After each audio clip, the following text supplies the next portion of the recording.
Hey everybody, welcome to our weekend check-in video for PSY-45 research methods for Saturday, September 9th. Just going to go over a few items and reminders and clarifications like I always do, so let's get started.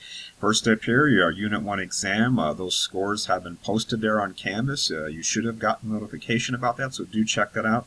And do make sure you take a look at any comments I made on your essay questions there too, because some of you had some issues with that, so I just wanted to give you some feedback. So please do check that out there. Next up here is that our Unit 2 opened up earlier this week on Tuesday. It covers 3 chapters again, chapters 5, 6, and 7 in that order. Make sure that you're watching those lecture videos. Some of this material is very important and foundational for the rest of the course, so it's really helpful if you've got a really good background when we get to these later chapters. You just have to believe me on that. And just a reminder that there is no quiz or discussion due this week. I try to avoid scheduling those to be due on the same week we have an exam, just to give everybody a little bit of a break there. But they are going to be due next Friday on the 15th. That is the quiz and discussion for Chapter 5. And don't forget that time differential. And when they're due on that day, the discussion is due a bit earlier at 9 p.m. The quiz is due a bit later at 11:59 p.m. And what you're going to do for the discussion this time is you can either listen to a portion of a radio program from National Public Radio or NPR, or you can read part of the transcript for that. It's about the troubling issue of using artificial intelligence, or AI, to create the data sets that are used for facial recognition. So it's really germane to our chapter here, which is all about getting an adequate representative sample to be able to say something about the target population of interest. So it's very timely, and some of you might find it kind of shocking that this actually was allowed to happen when it did. So the speakers on the radio program have really looked into this and say some really important things, so I want everybody to have a chance to appreciate that. So make sure you plan ahead. Don't wait till the last 5 minutes to do it, because you are going to need time to either read or listen to that program, and it's not long in either case. Next up here, the big thing is that Part 1 of your APA-style literature review paper, or Component 1, is due this coming Wednesday, September 13th. You'll find there's a dedicated APA literature review module underneath Unit 5 of our Canvas course material on our course page. You'll scroll down past Unit 1, 2, 3, 4, or 5. Underneath Unit 5, you'll see the dedicated APA module. You want to open up the instructions at the top here for Component 1. At the very top of those instructions, there's a little short how-to video that I put together. It's about 10 minutes or so, where with screenshots and narration, I just kind of walk you through and show and tell you what you need to do and what resources are available to help you do it there on the instruction page. So please do check that out. It'll answer a lot of your concerns and really make you feel a lot more comfortable about what you need to do. You'll also find there as well that there is a sample submission that's included there as well. So again, you can know exactly the kind of thing you have to turn in. I believe in reverse engineering. It's always good to have a sample of work for people to look at, so they can basically kind of work backwards there and turn in their own work, using that as a model to go from there. And do keep in mind, as I have clearly stated in the instructions there, that your topic must be one from the area of social psychology. So to help you out with that, there is a file link there to a Word file, which just has a simple list of topics in social psychology. So it's real basic, just a list of topics. But there's also a link to a free online social psychology ebook.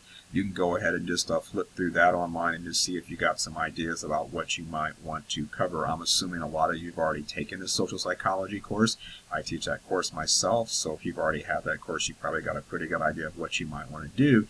But again, just so you know, topics on things like drug use, schizophrenia, bipolar disorder, depression, memory in human infants, I mean, that kind of thing is not really suitable because those are not social psychology topics. So please make sure you keep it in that arena of social psychology. And what you're going to turn in is simply your topic, again from social psychology, along with a thesis statement. A thesis statement is simply a sentence or two describing how you're going to approach your topic, and also a list of 10 APA-style references. And so again, I have a sample for you to look at so you can kind of see what all of this should look like, so please be careful about that.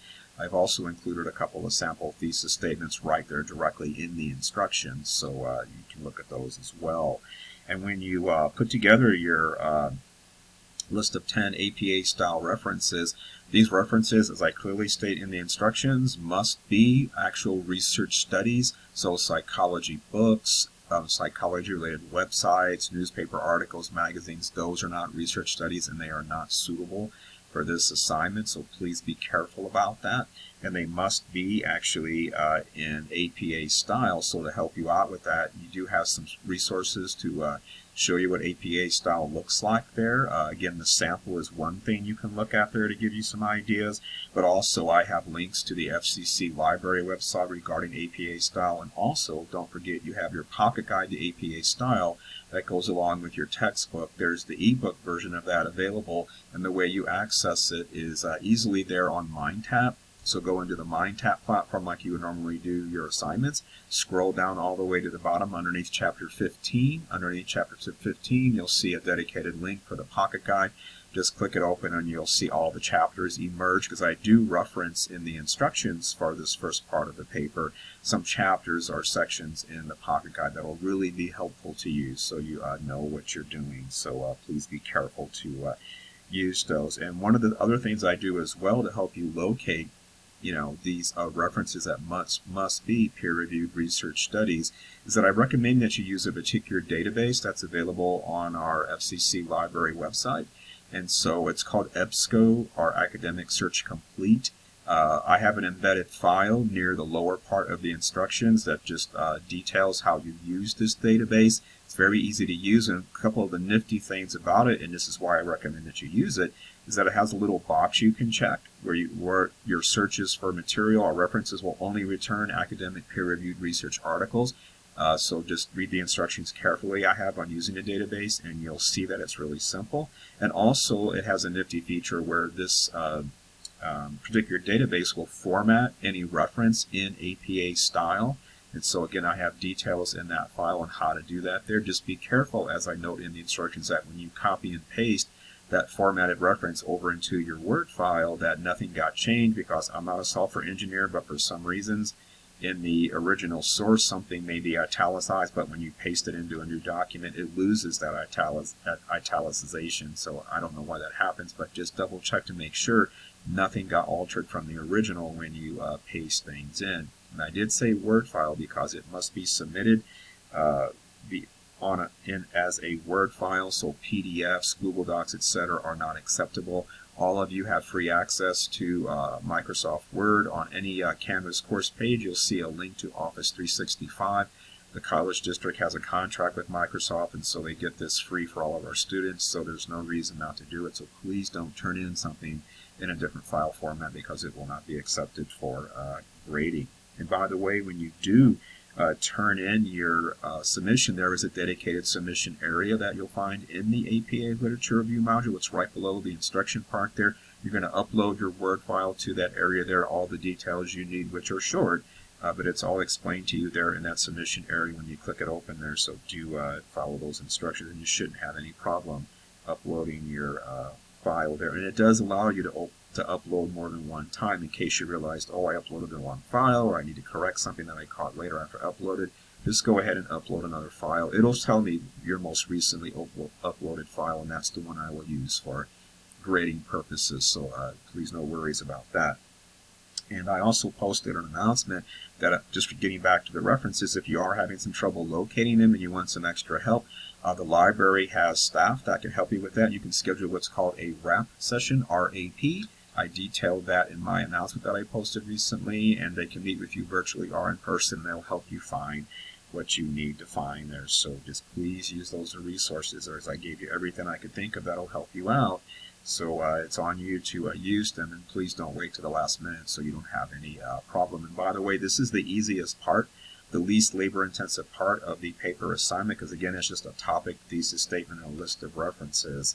So keep that in mind, and each part feeds into the next part. So part 1 feeds part 2, part 2 feeds part 3. It's like a food chain kind of thing, so keep that in mind as you write these. Other than that, I just want to say a few more things and we'll wrap this up, trying to keep it under 10 minutes here. Make sure you're watching those lecture videos. As I said earlier, it will really help you out understanding some of these things. And we do have our live session this coming Tuesday at 11 a.m. per a recent announcement, so I hope to see some of you there. It's open office hours, so if you got a question, you want to ask me virtually in person, I'll be there to handle anything somebody comes there with. So Alright, that's all I wanted to say for right now. If you have any questions about anything else, reach out via email on Canvas. Otherwise, have a great weekend, and I'll see you in those lecture videos. Take care until then. Bye-bye.